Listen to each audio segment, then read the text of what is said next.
what we've got that are our main ingredients. We have water. We've got a first rinse and a second rinse. It's all you need is water and polishing compound. This stuff is the bomb. Wright's Copper Cream. It's a paste, a mild abrasive, like toothpaste. Works like a charm. It's wet. Little animals out. And I'm just going to throw these in here. Death to tarnish. Alright. Next one, here we go. This one's going to go lickety-split. Watch this. Again, I only use just a little bit of this stuff. Just a little bit. It doesn't take much to make the magic happen.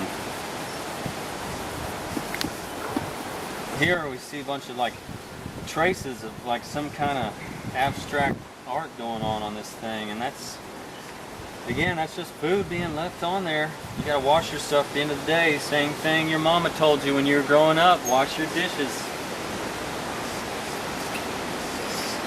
You know, wash them within about 24 hours. You're good to go. Wash them, and when you wash them, dry them properly. You want this stuff to be dried properly.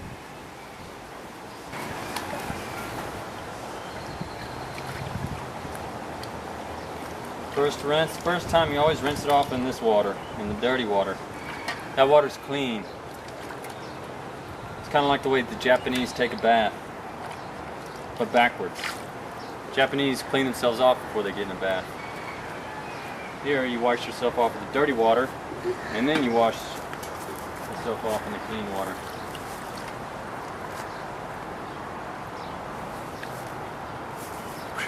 I love these pieces. And like I said, all your work is for naught if you don't dry it properly. Completely dry. You don't want to handle it too much with your hands. Sometimes oils from your hands will show up as fingerprints on there. Just grab it with your towel, dry it off.